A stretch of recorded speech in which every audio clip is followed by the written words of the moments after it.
বলেছেন, মান সামা রমাদানা ঈমানান ইহতিসাবান গুফিরা লাহু মা তাকাদ্দামা মিন জামবি।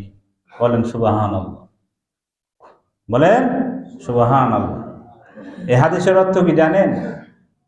রাসূল কারীম সাল্লাল্লাহু আলাইহি সাল্লাম বলেছেন, যে ব্যক্তি ঈমানের সাথে, ভালো করে শুনুন, যে ব্যক্তি ঈমানের সাথে সওয়াবের আশায় রমজান মাসের রোজা রাখবে, আল্লাহ সুবহানাহু ওয়া তাআলা তার জীবনের অতীতের সব গুনাহগুলোকে মাফ করে দিবেন। বলেন সুবহানাল্লাহ।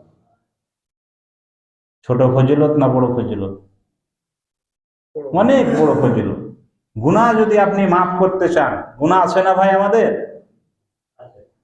গুনাহ কার নাই? কম বেশি সকলেরই গুনাহ আছে। আমাদের গুনাহ, এত গুনাহ, সেকেন্ডে সেকেন্ডে গুনাহ, ধাপে ধাপে গুনাহ। আল্লাহু আকবার। তাহলে রোজা যদি কেউ ঈমানের সহিত আর সওয়াবের আশায় রাখে, তো আল্লাহ সুবহানাহু ওয়া তাআলা জীবনের যা গুনাহ আছে সব মাফ করে দেবেন।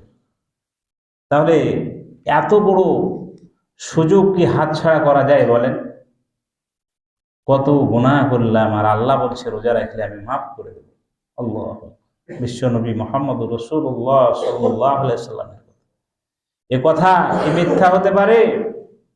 পারে না। এই জন্য সম্মানিত উপস্থিতি, আপনাদের কাছে আমার অনুরোধ, সকলের কাছে একটি কথা, রমজান মাসের একটি রোজা যেন আমার কাছে বৃথা না যায়, একটি রোজা যেন আমার জন্য নষ্ট না হয়ে যায়। পারা যাবে না ভাই? বলেন ইনশাআল্লাহ।